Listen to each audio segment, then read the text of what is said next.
పార్వతీదేవి పరమేశ్వరుణ్ణి ఉద్దేశించి ప్రశ్న చేస్తూ,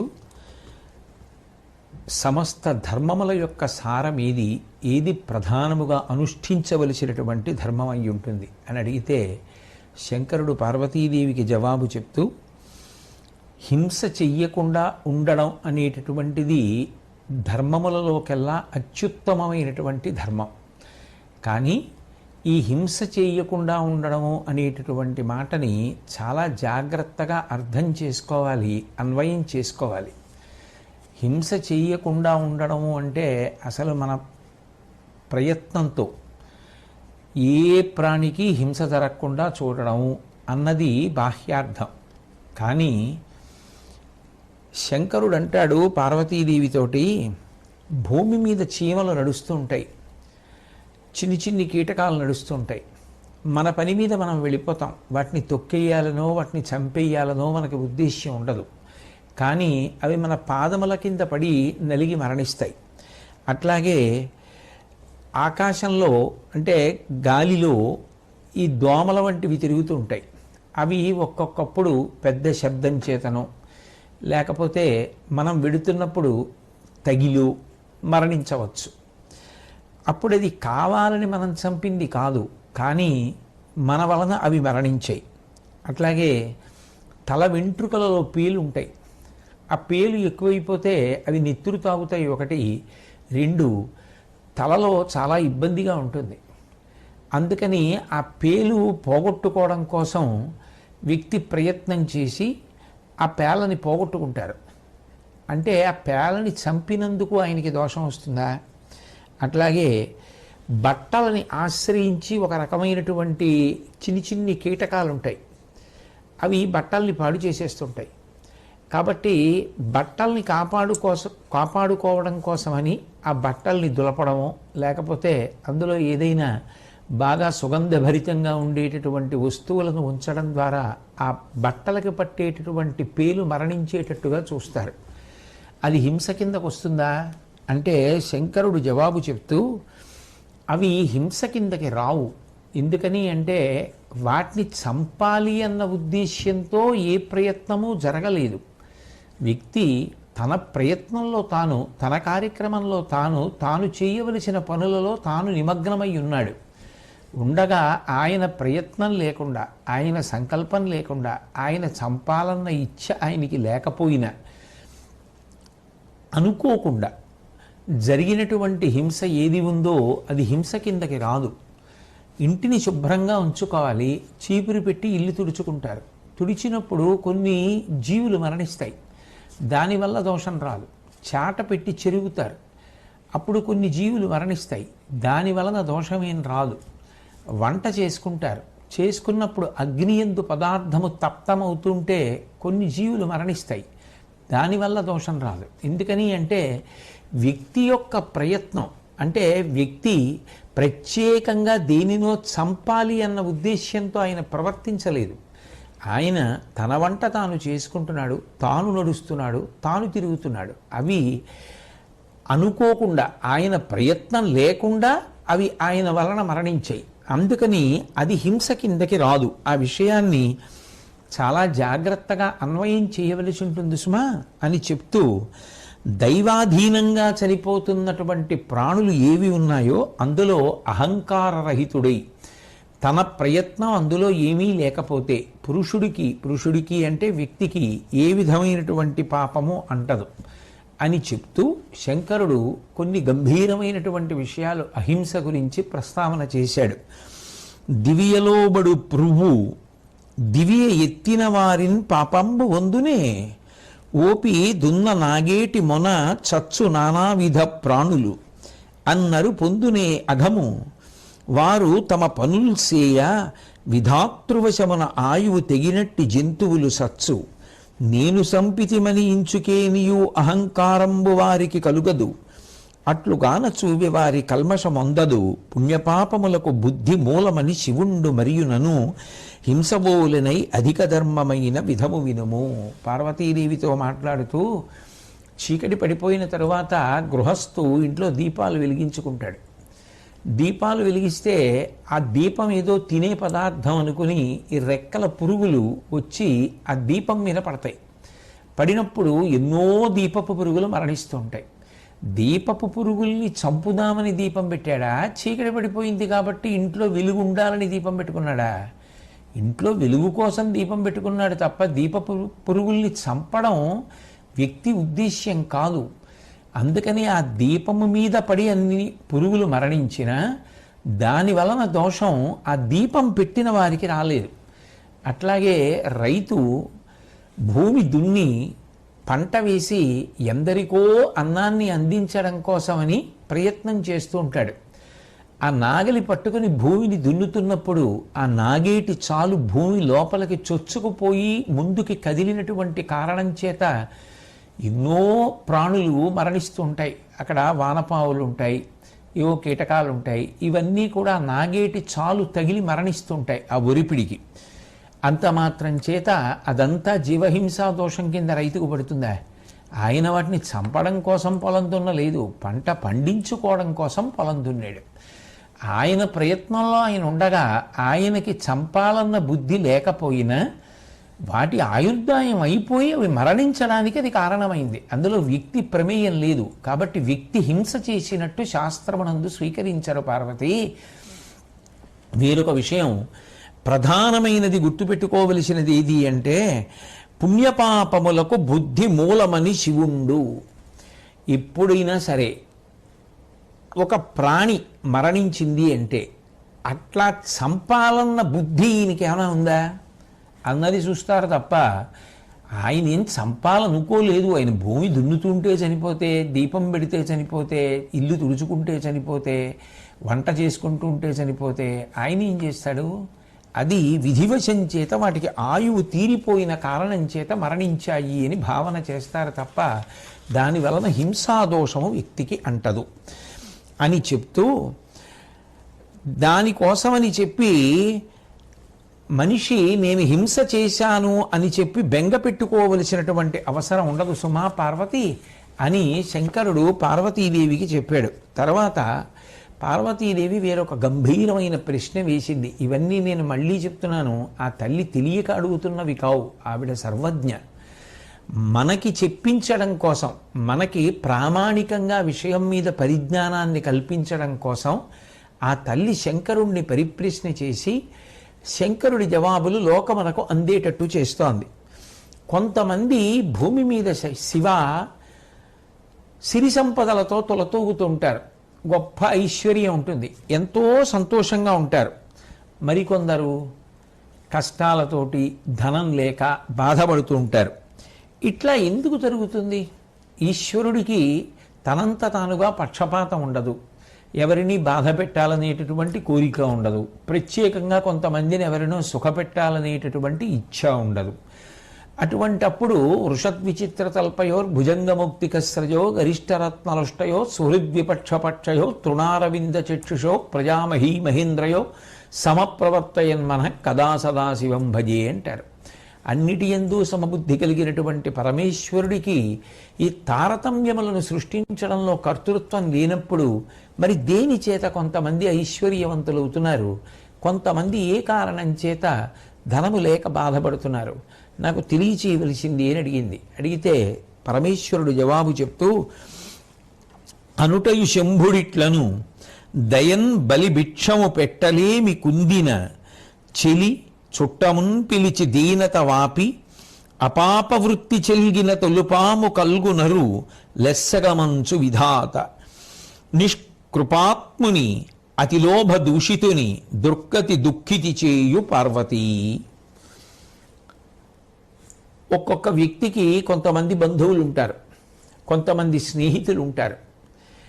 తన బంధువులలో ఎవరైనా లేదా తనకున్నటువంటి స్నేహితులలో ఎవరైనా భిక్ష ఇవ్వడానికి కూడా అవకాశం లేని స్థితిలో ఉండి, లేదా అతిథుల్ని కూడా పోషించలేనటువంటి స్థితిలో ఉండి, వచ్చినటువంటి యాచకులకు ఏమీ ఇవ్వలేనటువంటి స్థితిలో ఉంటే అటువంటి వారిని సమాదరించి తన దగ్గరకు తీసుకువచ్చి తనకున్నటువంటి ఐశ్వర్యంతో వారికి కావలసినటువంటి కుదురు అంటే వాళ్ళకి సమర్థత కలిగేటట్టుగా ప్రయత్నం చేసిన వాడు ఎవరుంటాడో వాడు అటువంటి ప్రయత్నం చేసి ఉన్నవాడు కాబట్టి తరువాతి జన్మలో గొప్ప ఐశ్వర్యాన్ని పొందుతాడు.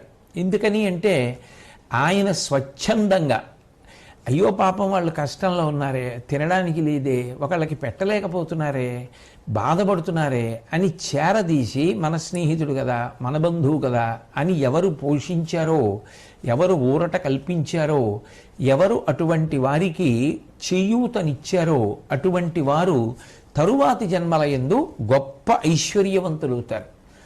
వారి దగ్గర ఉన్నది కానీ దయలేనటువంటి వారై పరమలుబ్ధులై ఎవరికీ ఏమీ పెట్టకుండా ఇదంతా మన వెంట వచ్చేస్తుంది అనుకున్నట్లుగా అంతా తనకే దక్కాలనేటటువంటి భావన చేత దాచుకుని ఎదుటివాడు కష్టపడుతున్నా కూడా ఆదుకోవడానికి సిద్ధపడనటువంటి వాడు ఎవరుంటాడో వాడు ఉత్తర జన్మల యందు దరిద్రుడవుతాడు, కష్టపడతాడు.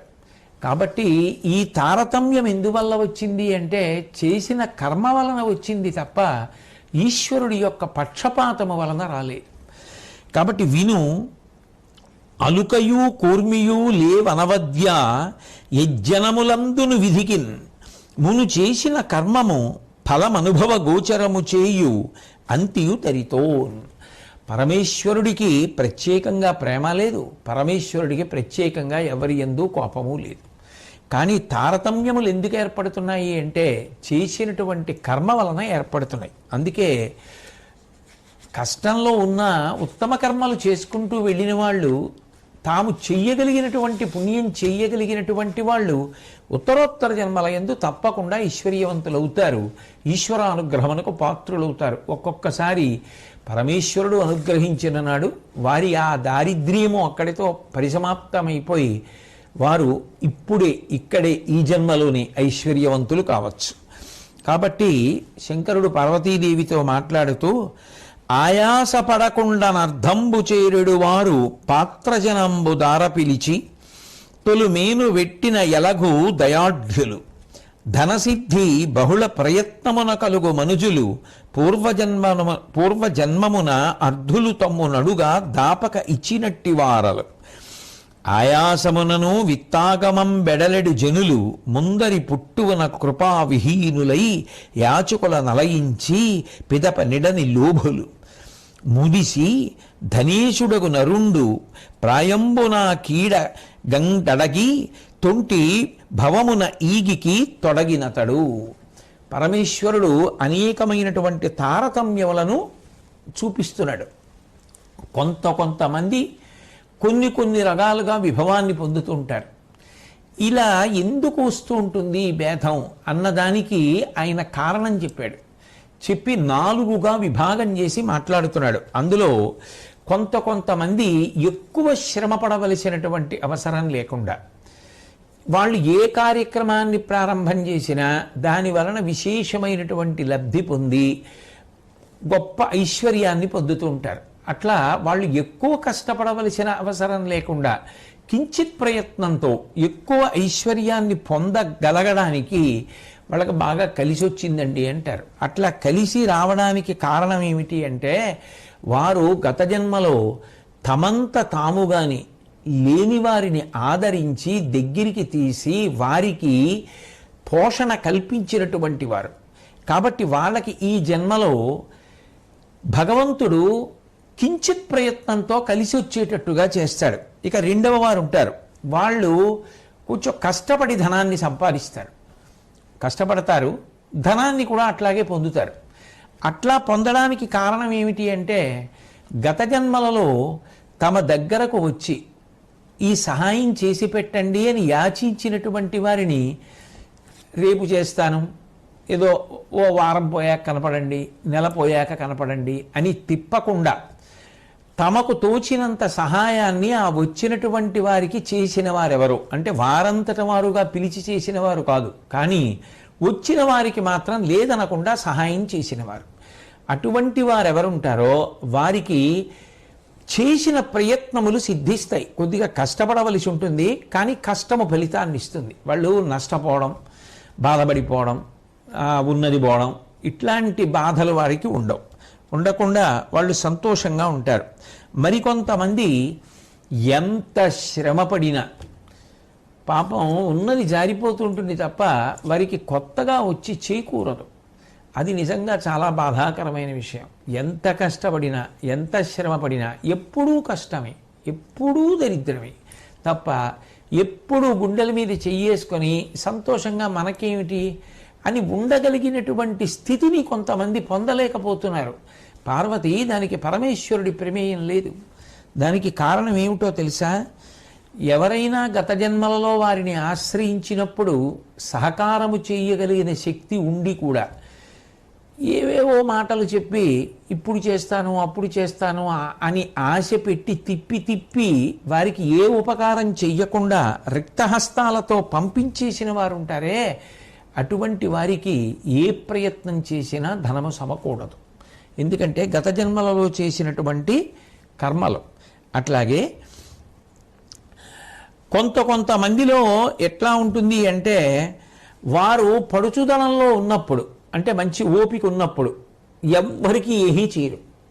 అమ్మో దాచుకోవాలి వార్ధక్యం వస్తుంది అని దాచుకుని, వార్ధక్యం వచ్చేసిన తర్వాత వచ్చే జన్మ వస్తుంది కదా, అయిపోతుంది కదా ఆయుర్దాయం అన్న భయంతోటో భక్తితోటో అప్పుడు తెలియడం వల్ల వినడం వల్ల చదవడం వల్ల మార్పు వచ్చో వృద్ధాప్యంలో ఇతరులకు సహకారం చేస్తారు. అటువంటి వారు ఆ తరువాతి జన్మలో వృద్ధాప్యంలో బాగా కలిసి వచ్చే ఐశ్వర్యవంతులు అవుతారు. వాళ్ళకి ఒంట్లో ఓపిక ఉండగా మాత్రం వారికి అంతా కలిసి రాదు. కాబట్టి పార్వతి జనులు 4 రకాలుగా ఐశ్వర్య విషయంలో భేదాన్ని పొందుతున్నారు. అంతేకాదు, ఏ విషయంలో ఎవరు ఎటువంటి కర్మ చేశారో వారు ఉత్తర జన్మలో దాని విషయంలో తగిన ఫలితాన్నే పొందుతూ ఉంటారు. అంటే మనిషి పొందేటటువంటి ప్రయోజనమునకు కర్మ ప్రధానమైనదై ఉంటుంది. ఆ పైన భక్తి, ఆ పైన ఈశ్వరానుగ్రహము ఎప్పుడూ కాపాడుతుంటాయి. విను సౌభాగ్య సమేతుడు మును నిజ దారైక పరుడు ముందటి జన్మంబున భార్యకు ప్రీతి ఒనర్పని మనుజుడు శుభగతా విరహితత పొందున్. పరమేశ్వరుడు గృహస్థాశ్రమం గురించి మాట్లాడుతున్నాడు. ఎంత కష్టాల్లో ఉండనివ్వండి, భార్యాభర్తల మధ్య ఆనుకూల్యత ఉంటే, ఇద్దరి మధ్య మంచి దాంపత్యం ఉంటే అన్ని కష్టాల్ని అధిగమిస్తారు. ఒకరికి ఒకరు ఓదార్పై శాంతి స్థానములై నిలబడతారు. అందుకే విను సౌభాగ్య సమేతుడు మును నిజదారైక పరుడు. క్రిందటి జన్మలో ఎవరు ఏకపత్నీ వ్రతుడై ఉంటాడో, తన భార్య యందు మాత్రమే తన కామమును ఉంచుకుంటాడో అటువంటి వ్యక్తి ఆ పైన వచ్చేటటువంటి జన్మలో అనుకూలవతి అయినటువంటి భార్యని, అందగత్తెని భార్యగా పొందుతాడు. ఇక్కడ ఒక విషయాన్ని జాగ్రత్తగా గమనించవలసి ఉంటుంది. అందగత్తెని భార్యగా పొందడము అనేటటువంటి మాట ఊళ్ళో అందరికీ అందంగా కనపడాలి అని కాదు సిద్ధాంతం. ఏ భర్తకి ఆయన భార్య అందగత్తెగా కనపడితే చాలు. అంతేకాని ఊళ్ళో వాళ్ళందరికీ అందగత్తెగా కనపడడం ఎందుకు, కనపడకపోవడం ఎందుకు? అది కాదు అనుకూల దాంపత్యం అంటే. అనుకూల దాంపత్యం అంటే వ్యక్తికి తన భార్య యందు ప్రేమ, ఆయనకి తన భార్య అందంగా కనపడితే చాలు. అట్లా అర్థం చేసుకోవాలి తప్ప దానికి విపరీతార్థాలు తీసి ఆలోచన చేయకూడదు. కాబట్టి ముందటి జన్మంబున భార్యకు ప్రీతి ఒనర్పని మనుజుడు శుభగతా విరహతత పొందున్. ఎవరైతే గత జన్మలలో భార్య యందు ఆనుకూల్యత లేకుండా, ఏకపత్నీవ్రతుడు కాకుండా ఆమె మనస్సు ఖేదమును పొందేటట్టుగా ప్రవర్తిస్తాడో వాడు ఉత్తర జన్మల యందు సౌభాగ్యమును పొందలేడు. కాబట్టి ఏదైనా చేసిన కర్మమే ప్రధానమై ఉంటుంది. అయితే ఇక్కడ సర్వసాధారణంగా ఒక ప్రశ్న వస్తుంది, అప్పుడు కర్మయే గొప్పది కదా, ఇక పరమేశ్వరుడికి స్థానం ఎక్కడుంది? ఈ భక్తి ఎందుకు? ఈ పూజలు ఎందుకు? అసలు భగవంతుడిని ప్రార్థన చేయడం ఎందుకు? శరణాగతి చేయడం ఎందుకు? మనం గత జన్మలలో ఏం చేశామో ఆ కర్మలే ఫలితాన్ని ఇస్తున్నాయి. ఇక పరమేశ్వరుడి జోక్యం ఏముంది అని మనకు ఒక అనుమానం వస్తుంది. కానీ ఒక విషయాన్ని జాగ్రత్తగా జ్ఞాపకం పెట్టుకోవాలి.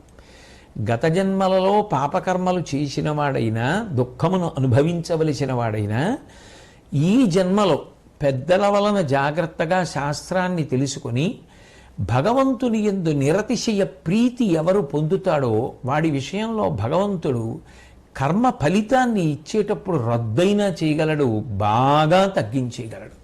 లేకపోతే ఆపదామపహర్తారం దాతారం సర్వసంపదాం అన్న శ్లోకం ఎందుకు వస్తుంది? ఆపదలను తీసేసి దాని స్థానంలో సంపదలు ఇస్తాడు. నమ శివాభ్యాం అశుభాపహాభ్యాం, అశుభములను తీసేసి శుభములను ఇస్తాడు. ఎందుకు ఇస్తాడు అంటే ఈ జన్మలో గొప్ప భక్తి ఏర్పడింది అనుకోండి, వాడు ఇప్పుడు అంత మారి ఉన్నాడు, అప్పుడు చేశాడు నిజమే, ఇప్పుడు వాడికి కష్టం పెడితే వాడు నన్నే అడుగుతూ ఏడుస్తాడు, శివ ఈ కష్టం తట్టుకోలేకపోతున్నానంటాడు, అప్పుడు నేనే జోక్యం చేసుకోవాలి. అంత భక్తి ఏర్పడితే భగవంతుడు జోక్యం చేసుకుని ఆ కర్మ ఫలితాన్ని తగ్గిస్తాడు. పాము కరవవలసిన వాడిని చీమ కరిచి విడిచిపెడుతుంది. లేదు అసలు చీమ కూడా కరవవలసిన అవసరం లేదు అని కర్మ ఫలితాన్ని ఈశ్వరుడు రద్దు చేయగలడు. లేకపోతే అసలు ఈశ్వరారాధన, భక్తి, పూజ, ధర్మానుష్ఠానము, ఈశ్వరుని యందు ప్రీతి, శ్రద్ధ ఈ మాటలు ఫలితము లేనివైపోతాయి. కేవలం ఉత్తర జన్మల యందు మాత్రమే తప్ప ఇప్పుడు అవి నిన్ను రక్షించలేవు అన్న మాట అది ఊరట కల్పించేది కాదు. అట్లా అయితే భక్తుల చరిత్రలో భగవంతుడు జోక్యం చేసుకోవడం అన్న విషయానికి తావు ఉండదు. అందుకని కర్మ కన్నా భగవంతుని యొక్క స్థానము గొప్పది అని మాత్రం మనసులో నిలబెట్టుకుని ఉండాలి. అయితే శంకరుడు చెప్తున్నది సర్వసాధారణ సిద్ధాంతంగా ఉత్తమ కర్మలు ఉత్తమ ఫలితాలను ఇస్తాయి. అది తెలుసుకున్నప్పుడు కురు పుణ్య మహోరాత్రం. నువ్వు సుఖంగా ఉండాలి అనుకుంటే మంచి కర్మలు చేయి, మంచి పనులు చేసుకుంటూ వెడితే అవి ఉత్తర జన్మల్లో మంచి ఫలితాలు ఇస్తాయి. ఈ జన్మలో ఎలా సంతోషంగా ఉండాలనుకుంటున్నావో వచ్చే జన్మలో కూడా అలాగే అనుకుంటావు. ఈ జన్మతో మోక్షం వచ్చేస్తుందని విశ్వాసం ఏం లేదుగా. వచ్చే జన్మ ఉంటే అప్పుడు ఓ శరీరం ఉంటుంది, దానికి భార్య ఉంటుంది, పిల్లలు ఉంటారు, వాళ్ళని పోషించాలి, సంతోషంగా ఉండాలి, సుఖంగా ఉండాలి. ఏం అడ్డు పెట్టి ఇస్తానంటున్నాడు ఈశ్వరుడు? చేసిన పుణ్యం ఉంటే రక్షిస్తానంటున్నాడు, సుఖాన్ని ఇస్తానంటున్నాడు. అయినప్పుడు చెయ్యి, నువ్వు చెయ్యగలిగిన మంచి పనులు చేసుకుంటూ వెళ్ళు. భగవంతుడు నోరు ఇచ్చాడు, భగవంతుని యొక్క నామం చెప్పు, మంచి మాటలు మాట్లాడు, చెయ్యగలిగిన మంచి పనులు చెయ్యి. అంతకన్నా ఏమిటి? దానివలన ఈశ్వరుడు నిన్ను ఎప్పుడూ సుఖంగా ఉండేటటువంటి ఫలితాలనే కల్పిస్తూ ఉంటాడు. కాబట్టి సనాతన ధర్మమునందు ప్రాణప్రదమైనటువంటి సిద్ధాంతము ఈ కర్మ సిద్ధాంతము, పునర్జన్మ సిద్ధాంతము. చేసినటువంటి కర్మల యొక్క ఫలితమును అనుభవించడం కొరకే జీవుడు శరీరాన్ని తీసుకుంటూ ఉంటాడు. ఆ శరీరంలో మళ్ళీ జీవుడు చేసిన కర్మల యొక్క ఫలితాన్ని అనుభవిస్తాడు. ఇది సనాతన ధర్మమునకు ప్రాణనాడి. దాని మీద ఆధారపడే మిగిలిన విషయాలన్నీ కూడా నడుస్తుంటాయి. ఎవరు చేసిన కర్మ వారు అనుభవింపక తప్పదన్న అన్నప్పుడు ఎవరికి వాడు తన నడవడిని నియంత్రించుకుంటాడు తప్ప నువ్వు ఏం చేసినా పర్వాలేదు అంటే మీరు సమాజంలో ఎలా శాంతిని స్థాపిస్తారు? అసలు అది ఎలా పసగుతుంది? కాబట్టి కర్మ సిద్ధాంతము అంత ప్రాణప్రదమైనది. నిజానికి లోకశాంతి అందరూ కూడా భయభక్తులతో ప్రవర్తించడం అనేటటువంటిది పునర్జన్మ సిద్ధాంతం మీద ఆధారపడి ఉంటుంది. కాబట్టి తమంత తాముగా కొంతమంది స్వచ్ఛందంగా క్రమశిక్షణతో మంచిగా ప్రవర్తించవచ్చు, అది కూడా మంచి విషయమే. నేను దాని గురించి కాదు, ఏది ప్రతిపాదింపబడిందో భారతంలో దాని గురించి ప్రస్తావన చేస్తున్నాను. కాబట్టి శంకరుడు పార్వతీదేవితో మాట్లాడుతూ జీవితంలో అనేక కోణాలలో వచ్చేటటువంటి కష్టసుఖాలు, ఏదో రోగాల పరంగా కానీ, లేదు బంధువులు, ఆత్మీయులు, కుటుంబము, సమాజము, వీటి పరంగా కానీ మనిషి పొందేటటువంటి అనేక రకములైనటువంటి సుఖములు, అనేక రకములైనటువంటి కష్టములకు కారణములుగా గత జన్మలలో చేసినటువంటి కర్మలు ఎటువంటివై ఉంటాయి అన్న విషయం గురించి విస్తారంగా పార్వతీదేవితో చెప్పడం జరిగింది. తర్వాత వీరొక అతి గంభీరమైన విషయాన్ని శంకరుడు ప్రస్తావన చేస్తున్నాడు. అతివ కామకృతములైన కర్మంబుల ఫలములు అనుభవింపవలయు ఇనుమ అకామకృతము చెడుట కలుగు ప్రాయశ్చిత్తమాచరింప సంశయంబు వలదు.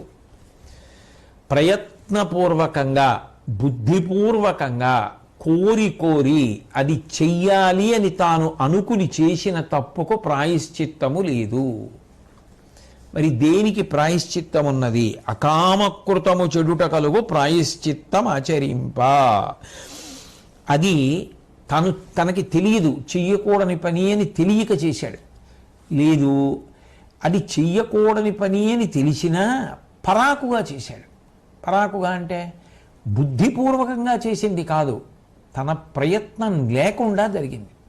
అంటే ఉదాహరణకు ఒక పరమ పవిత్రమైనటువంటి వస్తువు ఉంది, దానికి కాలు తగలకూడదని తెలుసు, కానీ పొరపాటున ఆయన ఏదో ఆదుర్దాలో ఏ పిల్లో ఓ పిల్లవాడో పసివాడు తెలియక ఎక్కడి నుంచో జారి పడిపోతాడేమో అని ఆదుర్దాలో పరిగెత్తికెళ్ళి వాడిని పట్టుకోవడంలో కాలు పరమ పవిత్రమైన దానికి తగిలింది. అయ్యో నా పాదం తగిలిందే అనుకున్నప్పుడు ప్రాయశ్చిత్తం చేసుకోవచ్చు. ఏదో చిన్న చిన్న ప్రాయశ్చిత్త కర్మలు ఉంటాయి, అవి చేసుకోవచ్చు. ఎందుకనంటే ఆయనకి అందులో ఏమీ బుద్ధిపూర్వకంగా చేసింది లేదు, పరాకు వల్ల జరిగింది. అటువంటి వాటికి ప్రాయశ్చిత్తం చేత ఆ పాపమును తొలగించుకోవచ్చు. పుణ్యం పోదు, కానీ పాపాన్ని పోగొట్టుకోవడానికి అవకాశం ఉంది. ఎప్పుడు? బుద్ధిపూర్వకంగా చేసినది కాకపోతే.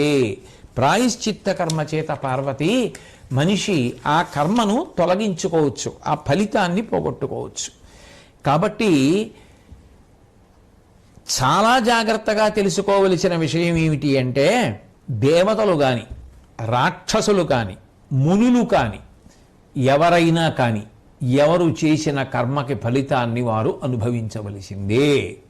ఇక అందులో మాత్రం ఏ విధమైన అనుమానం ఉండదు అన్న విషయం చాలా జాగ్రత్తగా బుద్ధిలో దృఢంగా పదిలపరుచుకోవలసి ఉంటుంది అని పార్వతీదేవికి శంకరుడు చెప్పాడు. అంటే కర్మ సిద్ధాంతం గురించి ఇంకా ఇంతకన్నా తేలిగ్గా సంగ్రహంగా చెప్పడం బహుశా ఎవరికీ సాధ్యం కాదేమో, అంత అందంగా వర్ణించాడు శంకరుడు.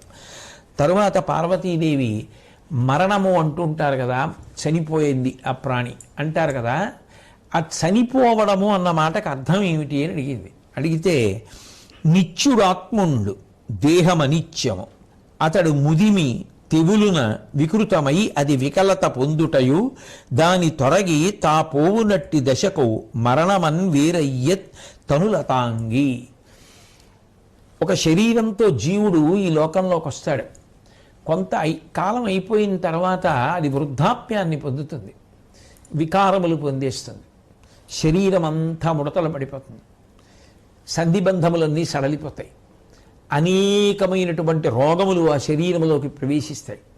అది ఇక జీవుడికి ఉత్తమ కర్మలు చేసుకోవడానికి ఏ విధంగానూ ఉపకరణముగా పనికిరాదు. అటువంటప్పుడు శాశ్వతమైనటువంటి ఆత్మ ఈ శరీరాన్ని వదిలిపెట్టేసి వేరొక శరీరంలోకి వెళ్ళిపోతుంది. అలా ఒక శరీరాన్ని ఆత్మ వదిలిపెట్టేస్తే ఆ వదిలిపెట్టినప్పుడు పడిపోయిన శరీరం ఏదుందో అది మృత్యువు చేత గ్రసింపబడింది అంటారు పార్వతి. అంతే చావంటే అని శంకరుడు పార్వతీదేవికి చెప్పాడు. తర్వాత పార్వతీదేవి అడిగింది, వ్యక్తి యొక్క ఆయుర్దాయం రక్షింపబడాలి అంటే, ఆయుర్దాయం పెరగాలి అంటే ఎటువంటి కర్మలు చేయవలసి ఉంటుంది? క్షమయు, సత్యంబు, కృపయు, శౌచమును, గురుల వలని భక్తియు, ఆయువు పొలుపునిచ్చు, అలుక, బొంకు, క్రూరత, శుచితాపగమము, గురు విరోధమాయువు కడు కుందచేయు. నిజంగా చెప్పాలి అంటే ప్రథమో దైవ్యోభిషకు అంటుంది కదా రుద్రాధ్యాయం. మీరు కొంచెం ఇటువంటివి తగ్గించుకోకపోతే మీరు ఆరోగ్యం పాడు చేసుకుంటారు సుమా అంటుంటారు వైద్యులు. సర్వసాధారణంగా ఆయువు వృద్ధి పొందడానికి వైద్యుల నోటి వెంట ఏ మాటలు వస్తాయో అవి ముందు శంకరుడు నోటి వెంట వచ్చినవి. ఆయువు పెరగడానికి క్షమ, ఓర్పు కావాలి. ఓర్పు ఉన్నవాడు ఉద్వేగపడడు కాబట్టి ఆయనకి అనారోగ్యాలు సంప్రాప్తించి రోగాలు వచ్చి తొందరగా మరణించడం అన్నది ఉండకపోవచ్చు. వేరు కారణాలకి వెళ్ళిపోతే మనం చెప్పలేము. కానీ క్షమయు, సత్యంబు, అబద్ధాలాడేవాడికి భయం, ఎవరికి ఏం తెలిసిపోతుందో, మనం అబద్ధం ఆడాం కదా అది తెలిసిపోయిన తర్వాత ఏ ఇబ్బందులు వస్తాయో అని. సత్యం పలికేసినటువంటి వాడికి అక్కడతో ఆ గొడవ వదిలిపోయింది. కాబట్టి సత్యము, కృపయు, సకల ప్రాణుల పట్ల దయ కలిగినటువంటి వాడు ప్రేమతో ఆలోచిస్తాడు. ఎవరిని బాధ పెట్టాలి అన్న ఆలోచన ఆయనకు ఉండదు.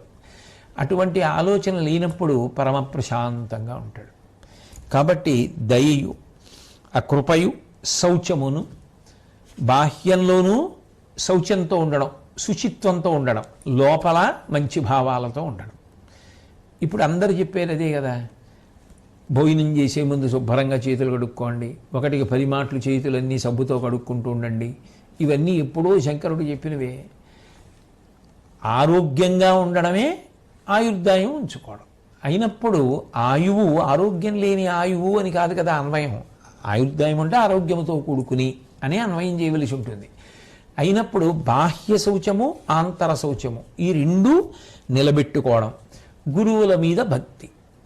వాళ్ళు మన జీవితం ఉద్ధరింపబడడానికి, మంచి విషయాలు తెలియడానికి, మన జీవితం ఒబ్బిడి కావడానికి, ఉత్తర జన్మల యందు కూడా మనకి పనికొచ్చేటటువంటి పుణ్యములు చేయించడానికి కావలసిన సారవంతమైన మాటలను అందించగలిగిన ప్రజ్ఞాధురీణులు అనేటటువంటి నిశ్చయాత్మకమైనటువంటి భావము మనసులో స్థిరమై నిలబడడం గురువుల యందు భక్తి.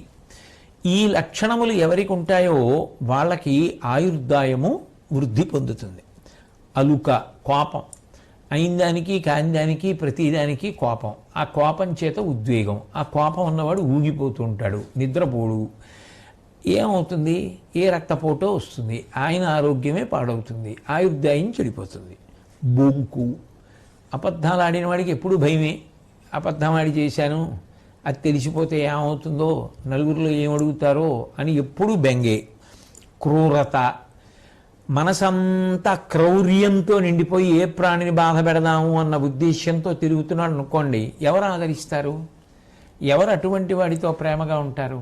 ఎవరు ఎందుకు దగ్గరికి తీస్తారు అటువంటి వాడిని? భావమునందు సాధుత్వము లేకపోతే.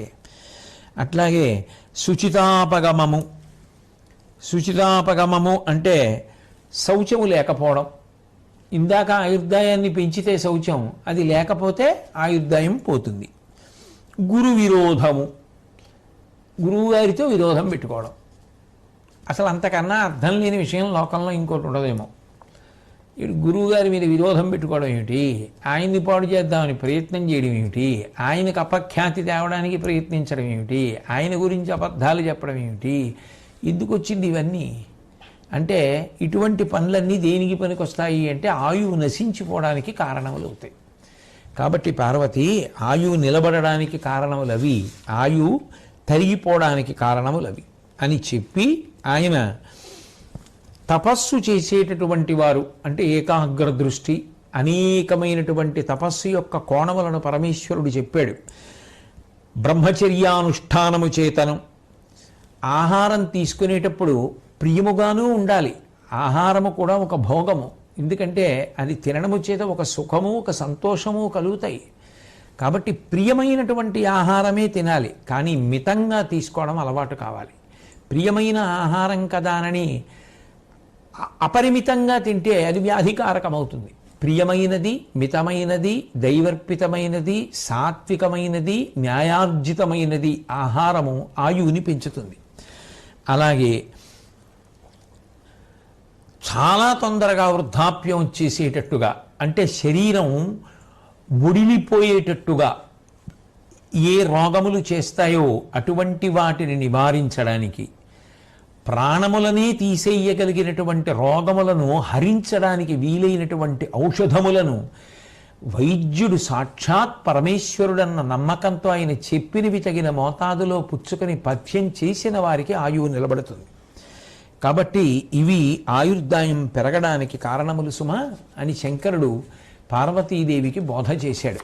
తదనంతరమునందు పాపములు ఎన్ని రకాలుగా ఉంటాయి, అవి ఏవి నాకు తెలియచేయవలసింది అని పార్వతీదేవి అడిగింది. పాపము అన్న మాటకు ఒక్కటే అర్థం, ఈశ్వరుడు ఏది చెయ్యొద్దన్నాడో అదే పాపం. ప్రారంధం ఏమిటంటే చెయ్యండి అన్న పని ఏదో చేయమన్నారు కదా అని చేసేస్తారు. చెయ్యొద్దు అని ఏదంటారో అదే చెయ్యాలని ఉత్సాహంగా ఉంటుంది. కలియుగంలో ఆ ఉత్సాహం మరీ ఎక్కువగా ఉంటుంది. నేనంటున్నది కాదు, శాస్త్రములు చెప్పిన మాట. కాబట్టి శివుడు పార్వతీదేవితో పాపములు ఎన్ని రకాలుగా ఉంటాయో చెప్తున్నాడు. మానిని త్రివిధముల్ మానస వాచిక కాయికంబుల పాతకంబులు అందు పరధనాపేక్షణ పాపానుమోద ధర్మద్వేష ముఖములు మనసంబులు అనృత దారుణ భాషణాదులు వాచికములు వధంబును బంధమును అభక్ష్య భక్షణంబును అన్యభామారతము మద్యపానంబు మొదలైన పాపకృతులు కాయికంబులు విను అధికంబపేయపానమరి దుష్కృతంబులలోన నెల్లన్ పానమున నిందతో వచ్చు ప్రాణ గొడ్డములును చేటులు నరకాబ్ధి మునుగుటలును. 3 రకములుగా పార్వతి పాపములుంటాయి. అందులో మొదటిది మనసుతో చేసేటటువంటి పాపం. ఆ మనసుతో చేయబడేటటువంటి పాపం ఎలా ఉంటుంది అంటే, ఎప్పుడూ కూడా ఇతరుల దగ్గర ఉన్నటువంటి ఐశ్వర్యం, ఇతరుల దగ్గర ఉన్నటువంటి ధనాన్ని తాను ఎలా తీసేసుకోవచ్చు, ఎలా అపహరించవచ్చు అన్న దాని గురించి మనసులో ఆలోచిస్తూ ఉండడం. ఎవరైనా తప్పుడు పని చేస్తే ఆ తప్పుడు పనిని అంగీకరించడం, ఏం పర్వాలేదులేండి అంటూ ఉండడం, దుష్కృత్యాన్ని అంగీకరిస్తూ ఉండడం. అట్లాగే ధర్మద్వేషంతో కూడుకున్నటువంటి కార్యక్రమాలు, అంటే కార్యక్రమం ఒకటి జరిగింది అంటే మన ఇష్టం వచ్చినట్టు చేయకూడదు, శాస్త్రమునకు కట్టుబడి జరగాలి. తస్మాత్ శాస్త్రం ప్రమాణంతే కార్యం వ్యవస్థితౌ. అటువంటి ధర్మము చేత కట్టబడవలసినటువంటి కార్యక్రమాలు ఏముంటాయో వాటిని ద్వేషించడం. శాస్త్రం ఏమిటి, శౌచ్యం ఏమిటి, ఆచారం ఏమిటి, కర్మ ఏమిటి, ఇవన్నీ ఏమిటి అంటూ ఉండడం. కాబట్టి ధర్మద్వేషంతో ధార్మికమైనటువంటి కార్యక్రమములను నిరుత్సాహపరిచి మాట్లాడుతుండడం, ఇవన్నీ కూడా మనస్సంబంధమైనటువంటి పాపములే. అంటే వాటి పట్ల అటువంటి జుగుప్స మనసులో పెంచుకోవడం, వాటిని తృణీకరించడం మనసులో, అది మానసికమైన పాపము. అట్లాగే అబద్ధాలు చెప్తూ ఉండడం, అవతల వారి యొక్క మనసు బాధపడేటట్టుగా ఏది మాట్లాడినా కఠినంగా మాట్లాడుతూ ఉండడం, అవి వాక్ సంబంధమైనటువంటి పాపములు. ఇక 3వది కాయిక పాపము, అంటే శరీరంతో చేసేటటువంటి పాపం. అది ప్రాణిని చంపడం, ప్రాణిని కట్టేయడం, బంధించడం, తినకూడనివన్నీ తింటూ ఉండడం, అంటే శరీరంలోకి పంపిస్తూ ఉండడం, వేరొకరి భార్యని తన భార్యగా పొందాలి అనేటటువంటి ప్రయత్నం చేసి సఫలీకృతుడు కావడం, కళ్ళు త్రాగడం, ఇవి శరీర సంబంధమైనటువంటి పాపములు. పరమేశ్వరుడు పార్వతీదేవితో మాట్లాడుతూ చెప్పినటువంటి మాట ఏమి అంటే, వినుము అధికం బపేయపానమది దుష్కృతంబులలోన నెల్లన్. పాపాలలో కల్లా చాలా చాలా పెద్ద పాపం ఏమిటో తెలుసా పార్వతి? మద్యపానం చేయడం. మద్యపానం చేయడం కన్నా పెద్ద పాపం లోకంలో ఇంకొకటి ఉండదు. ఎందుకనంటే పానమున నిందతో వచ్చు ప్రాణగొడ్డములను, ఎవరైతే మద్యపానం చేస్తారో వాళ్ళకి అపకీర్తి వస్తుంది. 2, ప్రాణమునకు ఉపద్రవం ఏర్పడుతుంది. ఇవాళ ఇన్ని చోట్ల ఎంతంత పెద్ద పెద్ద ఫలకాలు పెడుతున్నారు, మద్యపానం చేసి వాహనాలు నడపకండి, మద్యపానం చేసి రహదారి మీదకి వెళ్ళకండి. ఆఖరికి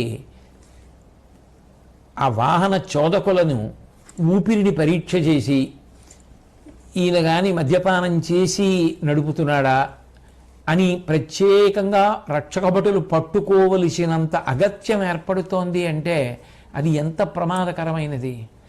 ప్రాణమునకు ప్రమాదం కదూ. మద్యపానం చేసి వాహనం నడిపిన వాడికి ఒంటి మీద తెలివి ఏముంటుంది? ఏ సామాన్య కుటుంబీకుడు, ఏ కష్టపడి కుటుంబాన్ని పోషించుకుంటున్న వాడికో ఏదైనా అయితే ఆ కుటుంబం ఏమైపోతుంది? లేక పుట్టిన ఒక పిల్లవాడికి ఏమైనా అయితే వాడి వాడు ప్రాణం పోక్కలిది, కాలో చెయ్యో విరిగితే ఆ తల్లిదండ్రులు ఎంత ఖేదపడతారు? అంటే ప్రాణ సంకటములు దేని వలన ఏర్పడతాయంటే మద్యపానము వలనని. ఆరోగ్యం పాడైపోయి వాడికి మాత్రం ప్రాణ సంకటం ఏర్పడదు ఏమిటి? కాబట్టి కీడు, జరగకూడనటువంటి నష్టములన్నీ జరుగుతాయి దానివల్ల. కాబట్టి ఇంకా అంతకన్నా భయంకరమైన పాపం పార్వతీ లోకంలో ఇంకొకటి ఉండదు. నిజానికి నరకానికి పెద్ద రాజద్వారం ఇది అంటే మద్యపానమే. కాబట్టి నరకాబ్ధి మునుగుటులను, ఇంత భయంకరమైనటువంటి పాపం ఇంకొకటి ఉండదు. కాబట్టి మద్యపానము అలవాటు చేసుకొనరాదు అని శంకరుడు పార్వతీదేవితో చెప్తే అనుశాసనిక పర్వంలో దాన్ని భీష్మాచార్యుల వారు ధర్మరాజు గారికి చెప్పగా అనుశాసనిక పర్వం మీద ప్రసంగం చేస్తూ వాళ్ళు చెప్పిన విషయాన్ని నేను చెప్పాను. కాబట్టి అది అంత భయంకరమైనటువంటి పాపము, అన్ని పాపములలోకి గొప్ప పాపము. అంటే పార్వతీదేవి అంది, సంతోషం పరమేశ్వర, పాపముల గురించి చెప్పారు 3 విధములు ఉంటాయని, మనసుతో చేసేవి, వాక్కుతో చేసేవి, శరీరంతో చేసేవి, పుణ్యముల గురించి చెప్పండి అని అడిగింది. అడిగితే ఆయన ఔపరమికము అని ఒక పుణ్యం ఉంటుంది, నిరుపకరణము అని ఒక పుణ్యము, సోపకరణము అని ఒక పుణ్యం. ఇవి 3 శ్రేణులు, 3 వర్గములు. ఈ రకములైనటువంటి పుణ్యములు ఉంటాయి. అందులో ఔపరమికము అనబడేటటువంటి పుణ్యమునకు అర్థం ఏమిటి అంటే పాపము జోలికి వెళ్ళకపోవడమే.